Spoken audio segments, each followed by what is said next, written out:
అంటే అమ్మఒడికి సంబంధించి 75% అటెండెన్స్ ఉన్న పిల్లలకు మాత్రమే అమ్మఒడి ఇవ్వాలి. దాంట్లో కూడా 2 టర్మ్లుగా ఇవ్వాలా లేదంటే ఒక టర్మ్గా ఇవ్వాలనేది ప్రభుత్వం డిసైడ్ చేసిపోతుంది. అయితే ఒకటైతే క్లియర్ ఏంటంటే 75% అటెండెన్స్ ఉంటేనే అమ్మఒడి అని చెప్పేసి క్లియర్ కట్గా చెప్పింది. తప్పులేదు. ప్రైమరీ మోటో ఏంటంటే పిల్లల్ని చదివించాలి కాబట్టి 75% ఐ ఆల్సో అగ్రీ. మాకు చిన్నప్పుడు అటెండెన్స్ రిస్ట్రిక్షన్ ఉంటుందండి. ఫస్ట్ కొన్ని క్లాసులు అయితే అటెండెన్స్తోనే పాస్ అయ్యి బయటికి పోతారు. అవును, చదువుకు స్కూల్కి ఎందుకు వెళ్తారు? బుర్రలోకి ఒక పావులైనా వెళ్తుందని కదా. అటు స్కూల్కి వెళ్ళకుండా ఇంకెందుకు? ఓకే, సో ఆ కండిషన్ ఈజ్ ఓకే. దీనికి ఇన్స్టాల్మెంట్లు అని చీకటి దెబ్బలు ఉన్నాయి చూడండి, అది మా రామానాయుడు గారికి. Sir thanks sir. Nimmala Ramanaidu గారికి చాలు సార్. ప్రభుత్వం దగ్గర డబ్బులు ఉండాలి కదా సార్, 15,000 ఒకేసారి ఇవ్వాలంటే. మూసుకునే ప్రభుత్వాన్ని నెక్స్ట్ మూసుకునే ఎలక్షన్ కమిషనర్లో ఉండమనండి. ఊరికే ఏది పడితే అది మాట్లాడేసి ప్రభుత్వ స్థాపన జరిగిన తర్వాత ఏరు దాటిన తర్వాత బోడి మల్లన్న కథలు చెప్తే వినడానికి ఎవ్వరు లేరు ఇక్కడ. సరే, వాళ్ళు ఏమనుకున్నారంటే ఆ 7,500 వస్తే బాగుండు అనుకుని ఆ హయాం దాంట్లో ఉంటున్నారు. దాన్ని సచ్చినోడి పెళ్ళికి వచ్చిందే కట్టమంటారు చూడండి, అంతే. జగన్మోహన్ రెడ్డి ఏమో 15,000 అట్ ఏ టైం ఒకే టర్మ్లో అకాడమిక్ ఇయర్ స్టార్ట్ అయ్యి మొదట్లోనే వేసేవాడు. దాంట్లో ఏంటి 1,000 రూపాయలు బాత్రూమ్ మెయింటెనెన్స్ కట్ట వెనక్కి లాక్కున్నట్ట టాటా అని ఇచ్చారు. దానికి సపరేట్గా ఉండే కదా దానికి సంబంధించి ఇచ్చారు కదా. అదే చిన్నప్పటి నుంచి మా స్కూల్లో ఎక్కడ నాకు బాత్రూములు లేవు ఇలాంటివి కూడా మాట్లాడు. అమ్మా ఈ ప్రభుత్వంలో అట్లీస్ట్ బాత్రూమ్లో కట్టారా? నేను చదువుకున్న స్కూల్ అలా ఇలా నోరెళ్ళబెట్టి చూసి ఇలా పరిస్థితి ఉందిరా ఇవాళ అని అవడానికి మాట్లాడేమని చూశాను. సో ఈ అయితే ఈ పథకాలు మొత్తం ఇవన్నీ చిన్న చిన్నగా మిస్యూజ్ అవుతూనే ఉంటాయి అంటారా? మిస్యూజ్ అవుతాయని చెప్పడం కాదు కదా. ఇప్పుడు ప్రజల చేతిలో రూపాయి రొటేషన్ ఉంటే అన్న దగ్గర అమర్సేన్ గారు కానీ మాజీ ఆర్బీఐ గవర్నర్ గారు రఘురామరాజన్ గారు కానీ ఇలాంటి వాళ్ళందరూ చెప్పిన వాస్తవ రూపం దాల్చినప్పుడు మన జిఎస్డిపీలు కానీ జీడిపీలు కానీ ఎలా పురోగతి సంతరించుకునే చూసాం. ఎవరు ఎలా తింటాం చూడలేదా? ఇప్పుడు ఆల్రెడీ ఏడాది ఇంకో 100 కోట్లు రాష్ట్ర ఖజానాలో వదిలేసి వెళ్ళాము అని చెప్పిన విజనరీ లీడర్స్ ఇంక్లూడింగ్ మా యనమల రామకృష్ణుడు గారు లాంటి వాళ్ళు మాట్లాడిన తర్వాత జరిగిన పరిణామాల్లో ఇవాళ చూశారు కదా. 100 కోట్లే మిగిల్చారని చెప్పి రాష్ట్రాన్ని పొరుగుల మీద పట్టించడంలో ఎక్కడైనా ఆగాడు జగన్మోహన్ రెడ్డి? 2 ఏళ్ళు కరోనాను కూడా ఎలా ఎదుర్కొన్నాడు? ఇవాళ 1,60,000 కోట్ల అప్పులు తీసుకొచ్చి కూడా 6,500 కోట్లు ఫీజు రీఎంబర్స్మెంట్ ఇవ్వలేకపోతున్నారు. 3,800 కోట్లు ఆరోగ్యశ్రీ బకాయిలు ఇవ్వలేకపోతున్నారు. అంబులెన్స్లు అయితే తిరగట్లే. ఆరోగ్యశ్రీని లేపేద్దామని కార్యక్రమం ఎంతసేపు రాజశేఖర రెడ్డి పెట్టాడు. 2-3 డెకేడ్లు పెట్టి బ్రహ్మాండంగా సక్సెస్ఫుల్ మోడల్లో నడుస్తుంది.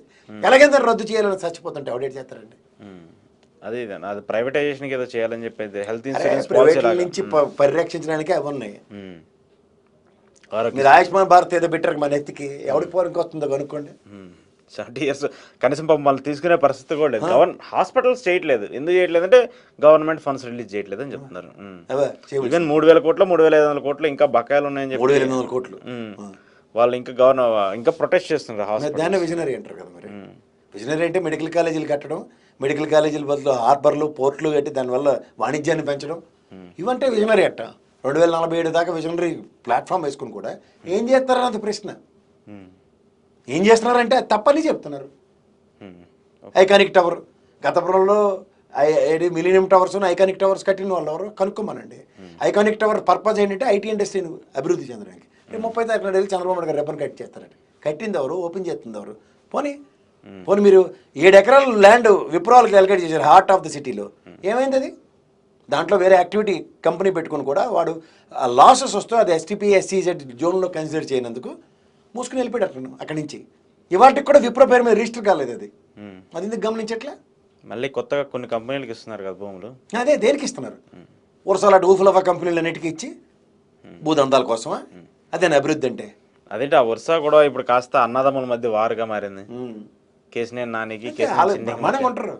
పక్కెళ్ళాడుకుని చిన్నపిల్లల బ్యాచ్లు తీసుకొచ్చి పెడితే ఏముంటుంది రాజకీయాల్లో? అల్లలు 100 కోట్లు 1000 కోట్లు 1,00,000 కోట్లు డిఫర్మేషన్ కేసులు వేసుకుంటే ఎవరికి ఉపయోగం?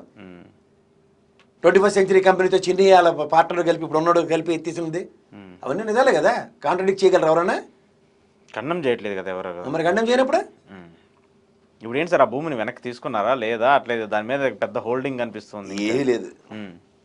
దాన్ని ఎక్కడ నొక్కాలో అక్కడ నొక్కుతారు. నాకు తెలిసి my prediction is not wrong. Last time కూడా చెప్పాను టీసీఎస్ కూడా వెనక్కి ఇవ్వాలి. 99 పైసాకి ఇచ్చినందుకు డెఫినెట్లీ ఇవ్వాలి. ఎందుకంటే టీసీఎస్ గత ప్రభుత్వంలో మీరు ఎందుకు సార్ మరి అమరావతిలోనే ప్రభుత్వ రంగానికి సంబంధించిన ల్యాండ్ అలొకేషన్స్ ఉన్నాయి కదా, ఇంక్లూడింగ్ ఆర్బీఐకి డిఫెన్స్ ల్యాండ్కి ఎంత డబ్బులు తీసుకున్నారు? అది ఉచితంగా ఇచ్చిన రైతుల ల్యాండ్లే కదా. మరి దానికి ఎంత ఛార్జెస్ తీసుకున్నప్పుడు దీనికి వచ్చిన ఎక్కడి నుంచి వచ్చాయి కన్సిడరేషన్స్? అవునంటారు కదంటారా? మరి ఇక్కడ కనీసం అమరావతిలో ఉండేవాళ్ళు కదా.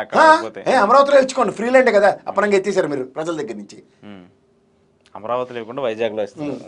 అమరావతిలో కూడా సరే ఒక విధంగా హైదరాబాద్ వైజాగ్ కంటే కంపేర్ అయితే అమరావతిలో ఇంకా రియల్ ఎస్టేట్ బాగా పెరిగింది బాగుందని చెప్తున్నారు కదా. ఇది టాగోనిత్వా ఏదో ఒకటి సార్ అక్కడ వాళ్ళు చెప్తారు సార్ వినండి మీరు బ్రహ్మాండంగా చెవుల్లో పుల్లడి పిల్లలు కదా మళ్ళీ పక్కనే ఊరి మీది ఏం తిరగబడిపోతుందో సార్ కనుక్కోలేదు. నాకు తెలుస్తుంది సార్, చెప్పండి ప్రజలే తెలియాలి మీరు కదా. చెప్పరు కదా జర్నలిస్టులే కదా. ఇప్పుడు మేము మా గడ్డి మీద తింటాం అక్కడ కూర్చొని అడుగు తింటాం అని చెప్పండి ప్రజలకు అర్థమవుతుంది.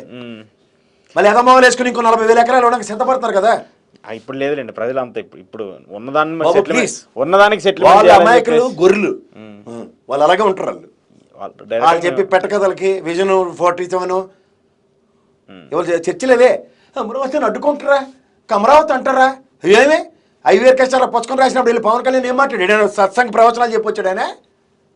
వాళ్ళు ఇప్పుడు పూర్తి అయిపోయినట్టు బ్రహ్మాండం ఉందట ఇప్పుడు.